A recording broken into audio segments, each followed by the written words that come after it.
Hey everyone! So I wanted to do a video talking about my favorite of Ash's teams, my least favorite of his teams, and the team that I hope we could see in a potential Scarlet and Violet series.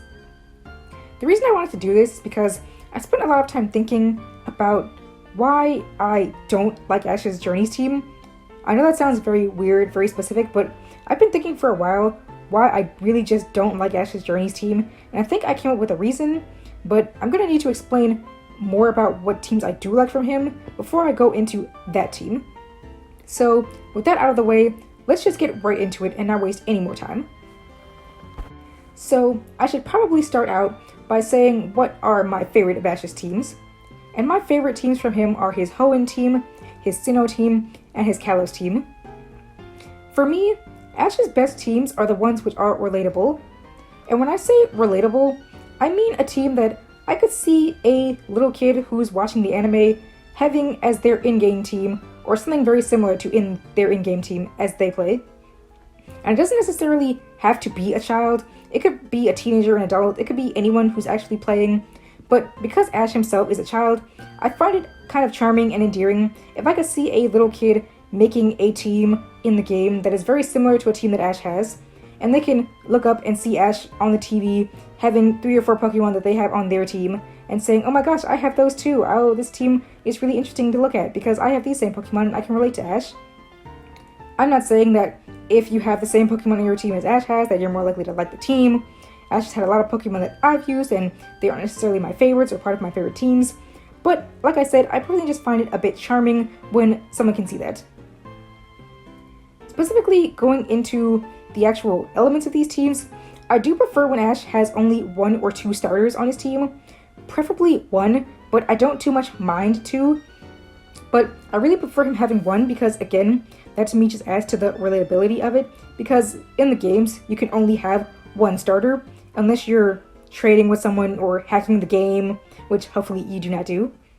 You are only able to have 1 starter. So when Ash only has 1, again, to me, it just feels a bit more relatable, because having all 3 on his team is just a bit much. Most people who are playing the games aren't going to be able to have access to all 3 starters at once as they're just going through the main story. So seeing Ash with only 1 and just being able to build the rest of his team around normal captures, that to me just makes the team more enjoyable. And that's why I really, really love his Kalos and Hoenn teams. And in that same vein, when Ash has only 1 or 2 starters, they're able to give more attention, personality, and development to Pokemon aside from just starters. On the teams where Ash has had all 3 starters, it's always been the case that they tend to just take up most of the screen time, while his other Pokemon are just pushed off to the side and don't end up doing much. Like, for example, let's look at all of Ash's birds. Have we all not noticed that whenever Ash has all 3 starters, his birds tend to be the most neglected Pokemon on his team? In Kanto, Ash had all 3 starters, and what did Pidgeotto do? Not much aside from following Team Rocket's balloon and popping it. In Johto, Ash had all 3 starters. What did Noctowl do? Again, not much. He battled against Morty and he won that battle for Ash, but most of the time, Noctowl really wasn't doing much, again, except popping Team Rocket's balloon. We got 2 good birds in Hoenn and Sinnoh, but then right when we get to Unova and Ash gets all 3 starters again, what does Unpheasant do? Pretty much nothing. She doesn't get used much at all until the 6th gym, until then finally it's like the staff remembered she existed and decided to put her in some battles.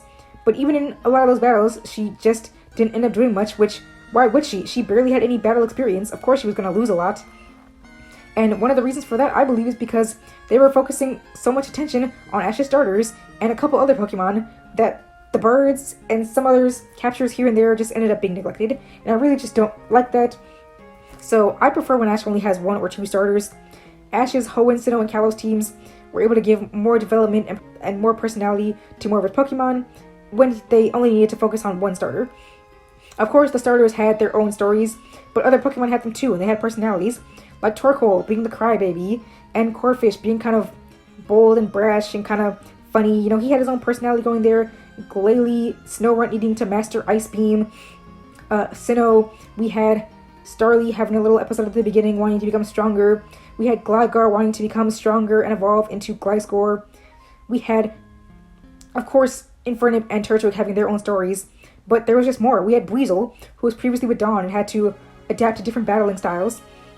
in Kalos, Gumi had his own story, Noivern had his own story learning to fly, Hawlucha had to learn how to listen to Ash better, Talonflame had a lot of spotlight. Even if he didn't have that many individual episodes focusing on him, he at least showed up in a lot of the gym battles and was really strong and reliable. All of these things I prefer and like and enjoy from Ash's teams when I get to see more than just his starters have personality and attention.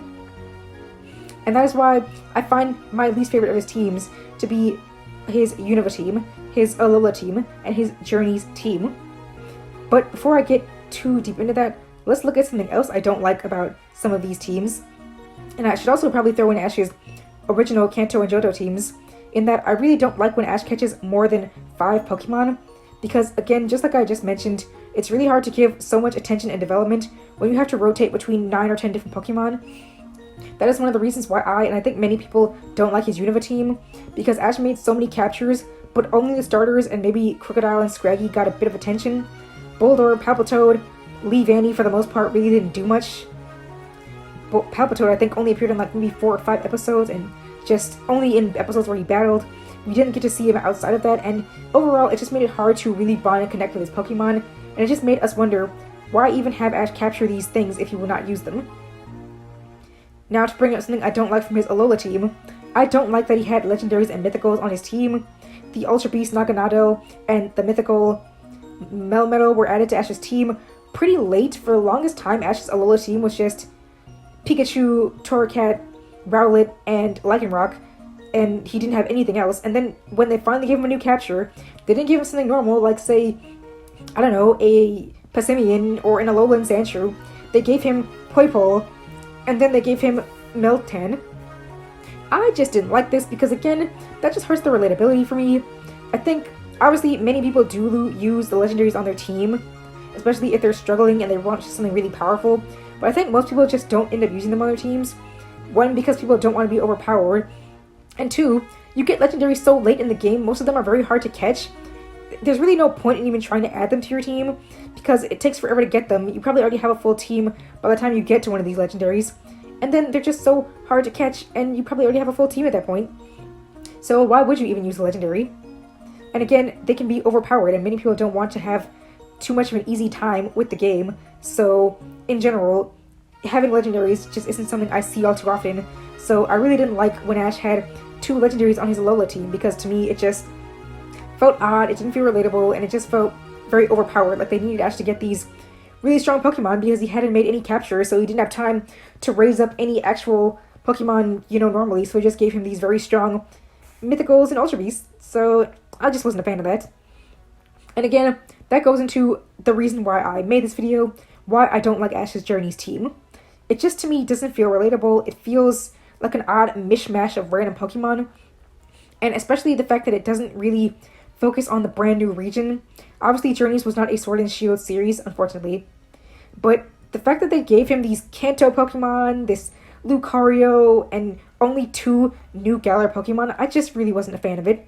The team doesn't feel like I could see someone playing the games, turning on their TV, watch Journeys, and having... Of course, they can have a few Pokemon here and there, and I'm not saying that no one mixes Pokemon across different generations on new teams. I'm not saying no one uses old Pokemon in new generations. That obviously is not true in the slightest. But, I don't know, the Journeys team to me just felt, like, very odd. It's not like... It just felt too overpowered to me. I feel like most people's teams, they'll have maybe one Pokemon that's, like, really, really strong, stat-wise, looking at the games. But they gave Ash a Gengar, they gave him a Dragonite, they gave him Lucario and Dracovish. They gave him all these really super powerful Pokemon. And I don't know, none of them felt... I don't even know the word to use. More average, humble, I have no term for it, but just middle-of-the-road Pokemon, like a Pokemon that isn't just super powerful. I can look at Ash's Kalos team, they aren't all the super strongest. They're pretty strong, but they aren't the best. His Hoenn team, he has Torkoal and Corphish on that team, but I still like that team because I just find it really endearing and relatable. His Galar team to me feels really overpowered, really relatable, and just doesn't have a nice mesh of Pokemon to me. Grabbing them all from random generations, Gengar feels like he was just there to Gigantamax, even though he could easily have just been any Galar Pokemon. Many of them can Gigantamax. They could have given Ash Corviknight or Dreadnought or Coalossal. I don't know, to me it just feels like most of these Pokemon were random and overpowered, and I just personally didn't like the team because of that. The team overall just felt really competitive. It felt like they grabbed a competitive player and told him, hey, create Ash's team for this new series, and that's what they did. As opposed to creating a more normal team, it felt like literally something straight out of competitive. Again, Dragonite, Gengar, Dracovish, and Lucario are all really common and competitive Pokemon. Sirfetch'd and Pikachu obviously really not so much as far as I'm aware.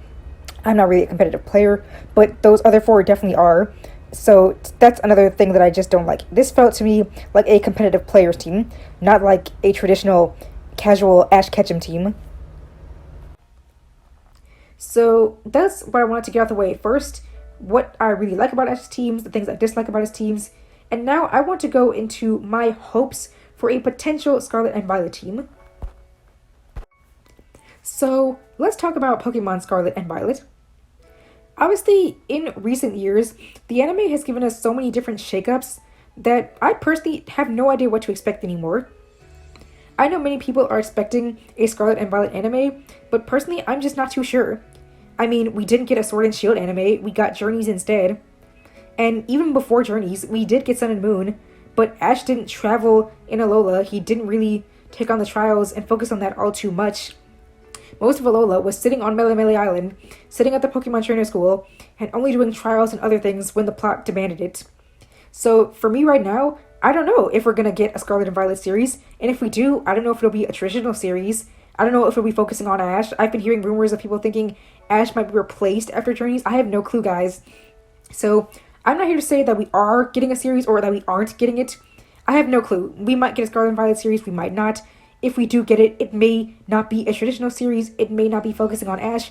I have no clue. So, because of that, I'm not going to even come out here and say that something is definitely happening or isn't happening. But for all intents and purposes, for the sake of this video, let's pretend that we are getting a traditional Scarlet and Violet anime that will be focusing on Ash, and that Ash will be traveling around the new region of Paldea, building a brand new team. I want to talk about my hopes for that brand new team. Now, obviously, we don't know too much of the roster for Pokemon Scarlet and Violet. We've only had a few reveals at the time of me recording this video. But honestly, we don't need to know them for me to make this video, because I'm not too much focusing on specific Pokemon I want Ash to have. I'm focusing mainly on the types I wish to see Ash cover, and the different elements of his team that I wish to see executed. Now, obviously Pikachu is going to be on this team, so we can just get that right out of the way. So, let's talk about different types I wish for Ash to have. Like I said, I prefer Ash's team where he only has 1 to 2 starters, and where he only catches a team of 5. A team of 5, you know, of course, as new Pokemon. Pikachu is already there. So, let's talk about how I would like for this team to be. So, I really would like to see Ash with only 1 starter, as I think this works best for him, and it's more relatable. And the starter that I see the most with Ash out of the new ones is Fuecoco. To me, it just gives me those vibes that Ash could have it. Personality-wise, it's described as being pretty laid-back and liking to eat, and I think those fit Ash really well. Ash has had more laid-back Pokemon before. He's had lots of gluttonous Pokemon, so I definitely see Fuecoco fitting Ash. Not only that, but we've never had Ash have a team with only 1 starter, and that starter being the fire type, Ash has had his Hoenn team with only the grass type starter, and his Kalos team with only the water type starter, but as of yet, he's not had only the fire type starter. So I think that would be really interesting to see that here, and again, I think it works well because I personally do see Fuecoco fitting Ash. I would prefer this be his only starter, but if he has to get another one, I'd prefer for that to be Quaxly. I'm just going to say it right now, I really don't see Sprigatito with Ash. I'll admit it, to me it looks like a Pokemon a girl would have. I'm a girl, so I can say that. But seriously guys, I don't know, I just don't really see Sprigatito with Ash. I'm not saying he couldn't have it, but I personally just see it going to a girl instead. So, the only other starter remaining would be Quaxly. And again, interestingly enough, when Ash has had 2 starters, he's only ever had the grass type and the fire type. He's never had the grass type and the water type, or the water and the fire type. So again, that would be a great opportunity to see that here. And again, I could see Quaxly fitting Ash, just as I could see Fuecoco fitting Ash. Quaxly is described as being pretty serious, pretty obedient to his trainer, and not liking to get dirty, so I can see it having a lot of interesting personality, and I can really see Ash using it. So those are the 2 starters out the way. So right now we have Pikachu, Fuecoco, and possibly Quaxly. And for the rest of his Pokemon, I'm just going to focus on the different types I'd like to see him have. I think it's interesting how before Kalos and up until that point, Ash was pretty much known for having the grass type starter, and he pretty much had that in every single team. But then once we got to Kalos, not only did Ash not get the grass type starter, he didn't get a grass type at all. Similarly, now in Journeys, Ash does not have a grass type on his team, nor does he even have a fire type. And so I like these different shakeups with Ash's team, even though I'm not the biggest fan of his Journeys team. I do like these elements of Ash having different types that he's not used before, and stepping back from the types we've seen him use a lot. So personally, I think it's okay if Ash has a grass type again, because it's been a while since he had one. He doesn't have one on Journey's team. But if he doesn't have another grass type, that doesn't really matter to me. I personally would like to see him use new types, and those examples that I have are Ice and Fairy type. Now, I'm not sure if anyone has noticed, but Ash only has one Ice type at this point in time, and that is Glalie. The only other Ice type Ash has owned was Lapras, and he doesn't have it anymore, and even when he did have it, Lapras really didn't battle much. It was kind of just his method of transportation around the Orange Islands. So I would like to have Ash have another actual Ice type on his main team. Similarly, I'd like to see a Fairy type on Ash's team, because again, he's not had one on his team. I know that there was a point in Journeys where he had Mr. Mime for a bit. I believe I've seen some screenshots and some video where he had Mr. Mime. But as we now know, in his official final Journeys team, Mr. Mime is not one of the Pokemon on his team. Even then, I never really saw Mr. Mime as Ash's Pokemon. Mimey was always kind of like Delia's little housekeeper, so I really would like to see him have an actual official Fairy type on his team. And whether that's a Pokemon like Fido that we've seen before or something else, again, I would just like to see him have that, because he's had so many water types, grass types, flying types. I would just like to see more variety with Ash. I actually consider that I like that they gave him a ghost type in Gengar on his Journeys team. I wish it would have been a different ghost type. I wish it could have been something like Dragapult, a brand new Pokemon, a brand new pseudo legendary. They could have got rid of Dragonite too, but not gonna get into that. And the last thing I would like to see for Ash's team is a Pokemon with a rare Terra type. The Terrestrial Phenomenon is the brand new battle mechanic that we're seeing in Scarlet and Violet, and this mechanic opens the possibility for so much variety with Ash's team, I can't even explain it. And because there is so much potential, I fully expect that if we do get a Scarlet and Violet series, that the anime staff will just not take advantage of it whatsoever, and they will just do something completely different or go back to status quo. But I personally hope they don't. I really would like to see Ash have a Pokemon with a rare Terra type, and not Pokemon just having their main types as their Terra type. And I really hope it isn't Pikachu. I really hope he doesn't just get the flying Terra type based on this gift Pikachu we're getting if you pre-order the games. I know we've seen Pikachu use his exclusive Z move. He has his Gigantamax form, and so I'm fully expecting him to have this flying Terra type, but I personally just hope he doesn't. I hope he can have electric or just something different, and I hope the rare Terra type will go to something else, because this allows Ash to cover more types without having to catch multiple Pokemon. Let's say Ash has a Fairy type, but this Fairy type has a Grass Terra type. Ash now all of a sudden has both a Grass type and a Fairy type on his team without having to catch actual 2 different Pokemon, or 3, depending on if it was dual typed or not. Ash can only catch 1 Pokemon, and he can represent 2 different types. Similarly with the Ice type I mentioned, let's say Ash does have an Ice type Pokemon on his team, and he doesn't have a Water type. Well, let's say this Ice type has a Water Terra type, which would be great to cover its weakness to Rock and Fire. This, again, would be just so amazing, because Ash wouldn't need to have an actual Water type on his team. He can just have an Ice type with a Water Terra type. And this can fit literally any Pokemon on his team. Ash can cover a wide variety of types, simply by using the Terrestrial Phenomenon, which I really hope he does use, and uses regularly. Now, like I said, I don't expect the staff to do this. Honestly, I don't even expect most of Ash's team to have rare Terra types. If anything, I could see 1 having a rare Terra type that isn't an actual natural type. 2 at the most, but personally I really just don't see them having it with multiple, because usually with Ash's team they'll give him like 1 Pokemon with this special phenomenon feature, like Greninja with his Bond phenomenon, Pikachu and Gengar can Gigantamax, Lucario can Mega Evolve, but aside from that they really don't give many unique aspects to many of Ash's team members. But I really would like to see that change here, and I would like to see Ash have rare Terra types incorporated into his team, and for him to use more different types that he's not used before. So that's going to be the end of this video. I know it was a long one, but I had a lot of things I wanted to say about Ash's teams, and I didn't feel the need to spread them out into multiple different videos, so I hope you all enjoyed this one. And honestly, I would like for you guys to leave your own opinions on what you think makes a good team for Ash, what are your favorite teams and what are your least favorite teams and the reasons why. But if not, I still hope you enjoyed. Please consider subscribing if you liked this type of video, and I will see you all in my next video. Thank you so much.